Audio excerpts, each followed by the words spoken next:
when God looks down from heaven upon this earth, దేవుడు పరలోకం నుండి ఈ భూమిని తొంగి చూస్తున్నప్పుడు, it says the eyes of the Lord are always moving around the earth all the time. అన్ని సమయంలోనూ భూమి యందంతటా ఆయన యొక్క నేత్రములు సంచారం చేస్తున్నామని చెప్పబడింది. What do you think he is looking for? దేనికోసం ఆయన చూస్తున్నారని మీరు అనుకుంటున్నారు? We know that the devil is also got all his demons roaming around the earth looking for something. మనకు తెలుసు, దయ్యము కూడా, సాతాను కూడా, తన అనుచరులైన దయ్యాలు కూడా ఎల్లప్పుడూ కూడా భూమి మీదంతా సంచారం చూస్తూ ఉంటున్నాయి. The devil is a created being, so he can be only in one place at one time. సాతాను అనేటటువంటిది సృష్టింపబడినటువంటి వ్యక్తి గనుక ఒక స్థలంలో ఒక చోట మాత్రమే ఉండగలదు. But he's got millions of demons, so that they can be all over the world at the same time. అయితే లోకమంతట్లో చెదిరినటువంటి తన అనుచరులు అనేక మంది వ్యక్తులు దయ్యాలు ఉంటున్నాయి. And what do you think the demons and the devil are looking for? ఈ దయ్యాలు దేనికోసం చూస్తున్నాయని మీరు అనుకుంటున్నారు? Revelation 12:10 says, ప్రకటన గ్రంథము 12వ అధ్యాయం 10వ వచనం చెప్పబడింది, he is the accuser of the brethren. అతడు సహోదరుల మీద నేరం మోపువాడు. In the middle of that verse, ఆ వచనం మధ్య భాగంలో ఉంది. and in the book of Job we read that he told God, I'm roaming around the whole world. యోబు గ్రంథంలో మనం చూస్తాం, అతడు సర్వ లోకములు అంతా సంచారం చేస్తుంటున్నాడు. So Satan is roaming around the whole world looking at people. గనుక సాతాను లోకమంతా తిరుగుతూ ప్రజలను చూస్తూ ఉంటున్నాడు. And his job is to find fault with some child of God and talk about it. తన పని అంతా ఏమిటంటే ఏదో ఒక దేవుని బిడ్డను గురించి తను చూస్తూ తను తప్పు పట్టుకుంటూ దాని గురించి మాట్లాడుతూ ఉండాలి. And the main reason is that he is so jealous that God is blessing us. దానికి ఉన్నటువంటి ప్రాముఖ్యమైనటువంటి కారణం ఏమిటంటే దేవుడు వాళ్ళని దీవిస్తున్నాడని తనకు ఎంతో అసూయగా ఉంది.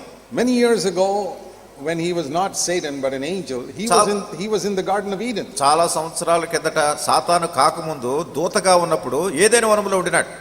But then he sinned and God put him out of the Garden of Eden. తర్వాత అతడు పాపం చేసినాడు, దేవుడు ఆయన వనములోంచి బయటికి త్రోలివేసినాడు. We read that in Ezekiel 28. యెహెజ్కేలు గ్రంథము 28వ అధ్యాయంలో దాన్ని చదువుతాం. And then God made a man, Adam, and put him in the Garden of Eden. తర్వాత దేవుడు మానవుని చేసినాడు, ఆదాముని ఆ ఏదైనా వనములో ఉంచినాడు. And gave him a wife and they were together. మరి తనకు ఒక భార్యని ఇచ్చినాడు, వాళ్ళిద్దరు కలిసి జీవిస్తున్నారు. And Satan was so jealous that Adam and Eve have now come to the place where I was once. ఈ సాతానుకు ఎంత అసూయగా ఉందంటే నేను పడిపోయినటువంటి స్థలానికి ఈ ఆదాము హవ్వలు రాలేదని ఆలోచిస్తున్నాడు. He schemed and manipulated to get God to push them out. ఏదో రకంగా ఈ వనంలో నుంచి వాళ్ళని బయటికి త్రోలివేసేటట్టు రకరకాల పన్నాగాలు పన్నాడు. He knew that if they sinned, God will have to put them out. అతడు ఎరుగును ఇతను గనక పాపం చేసినట్టయితే దేవుడు అతను తోలివేస్తాడు అక్కడ నుంచి. Oh, he didn't tell God anything. దేవుడికి ఏం చెప్పలేదు, he just made them sin. వాళ్ళు పాపం చేసినాడు, and God put them out. ఆ దేవుడు వాళ్ళ బయటికి త్రోసినాడు. Now today, ఈ రోజు he has seen how God is blessing his children even though we are in trouble and trial, we are faithful to God. మనం కష్టాల్లో ఉన్నా శ్రమల్లో ఉన్నా దేవునికి నమ్మకంగా ఉండే నిమిత్తమై దేవుడు తన ప్రజలను మనల్ని ఎంత ఆశీర్వదిస్తున్నాడో సాతాను చూస్తున్నాడు. Satan is looking at all God's children to find some fault to accuse them. గనుక సాతాను దేవుని పిల్లలందరినీ చూస్తూ ఏదో రకంగా నేరం మోపడానికి ఏదో తప్పు పట్టుకోవడానికి చూస్తున్నాడు. He is called the accuser of the brothers. సహోదరుల మీద నేరం మోపువాడు. And the accuser of the sisters. సహోదరులను కూడా నేరం మోపుతున్నాడు. So remember that. గనుక జ్ఞాపకం చేసుకోండి, that when you look at other believers to find some fault to accuse them, you're actually doing the devil's job for him. నీవు కూడా ఇతర సహోదరులను గాని సహోదరులు గాని వాళ్ళ మీద ఎక్కడ తప్పు పట్టుకోవాలి నేరం మోపాలని ప్రయత్నం చేస్తున్నప్పుడు నీవు కూడా అపవాది అనుచిన్నం అయిపోతున్నావు. Why don't you look at other believers to see something good in them? ఇతర విశ్వాసుల్లో వాళ్ళలో ఉన్న మంచిని ఎందుకు నువ్వు చూడడం లేదు? There is some good. ఏదో కొంత మంచి, even if there are some bad things, there are some good things. ఏదో కొన్ని చెడ్డ విషయాలను కొన్ని మంచి సంగతులు కూడా ఉన్నాయి కదా.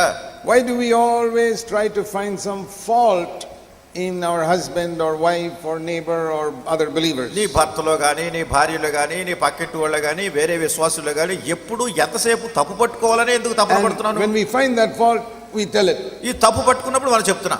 So usually we don't tell it to that person unless it's the wife, otherwise we tell it to everybody else. సాధారణంగా భార్య అయితే తప్ప ఆ వ్యక్తితో చెప్పకుండా వేరే వాళ్ళందరితో చెప్పుకుంటూ వెళ్తూ ఉంటారు. We tell so many people. ఎందుకంటే ఎంతో మంది ప్రజలు ఉన్నారు. But that is what the devil is doing. అది అపవాది చేస్తున్న పని అదే. And when you do it, అయితే నువ్వు చేస్తే the devil holds your hand and says, that's wonderful, let's do that. అపవాది నీ చేయి పట్టుకుని అంటాడు, చాలా చక్కగా చేస్తున్నావు, మన ఇద్దరం కలిసి చేద్దాం. So when God looks down from heaven, కనుక దేవుడు పరలోకాంచి తొంగి చూస్తున్నప్పుడు he sees the devil roaming around, criticizing, finding fault. సాతాను ఇటు అటు సంచరిస్తూ ప్రజలను విమర్శిస్తూ తప్పులు పట్టుకుంటూ చూస్తున్నాడు. All the billions of the devil's children also go around doing the same ఈ thing. కోట్లాది కొలది సాతాను యొక్క అనుచరులు, సాతాను పిల్లలు, వాళ్ళు కూడా ఇదే పనులు చేస్తుంటున్నారు. And God sees some of his own children also doing the same thing. మరి దేవుడు తన బిడ్డలు కూడా కొంతమంది ఇలా చేయడం చూస్తున్నాడు. Criticizing, విమర్శిస్తున్నారు, murmuring about something that's going wrong, జరుగుతున్న కొన్ని సంగతుల గురించి complaining. ఫిర్యాదులు చేస్తున్నారు.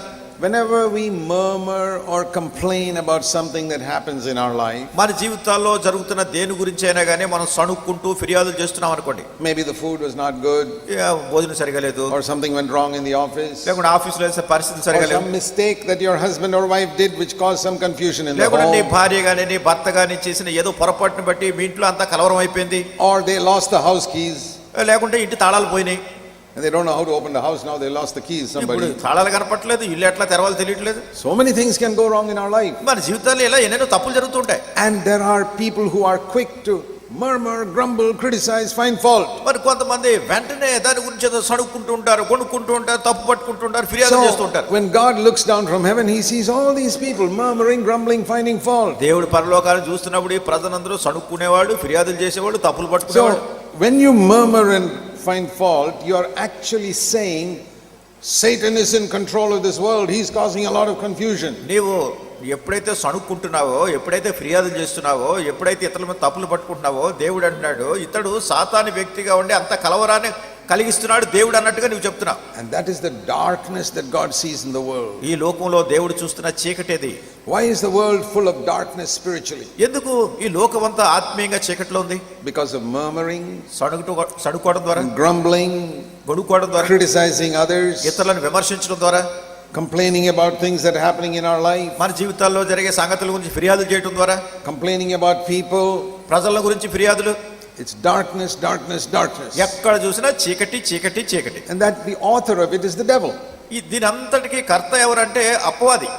All these people are saying the devil is in control of this world. కనుక ఈ ప్రజలందరూ ఏమన్నారంటే ప్రపంచాన్ని అంతటిని అపవాది అధీనంలో పెట్టుకున్నాడు. But among all these crores of people like that, ఈ కోట్లాది ప్రజలు ఇట్లా ఉన్నప్పుడు there are a few people, కొద్ది మంది ప్రజలు ఉన్నారు, very few, చాలా కొద్ది మంది, who never complain, అసలు వాళ్ళు ఎప్పుడు ఫిర్యాదే చేయరు, who never grumble. ఎప్పుడు సణుక్కోరు. It's not because they don't have problems. అంటే వాళ్ళకి సమస్యలు లేవని కాదు, They may have bigger problems than you. అసలు మీకంటే పెద్ద సమస్యలే ఉండొచ్చు వాళ్ళకి. But they say, వాళ్ళు అంటారు Romans 8:28 says that God makes everything work for our good. రోమీయులకు రాసిన పత్రిక 8వ అధ్యాయము 28వ వచనములో దేవుడు సమస్తమును మేలు కొరకే చేయుచున్నాడు అంటారు. And they believe that. వాళ్ళు నమ్ముతున్నారు. So even if something evil happens, ఒకవేళ ఏదైనా కీడు జరిగినా గానీ they say the world calls it evil. వాళ్ళు అంటారు ఈ లోకము ఈ కీడును వచ్చేట్టు చేస్తుంది. But because of Romans 8:28, we call it good. అయితే రోమా 8:28 ప్రకారం దాన్ని మేలు అని మనం పిలుస్తున్నాం.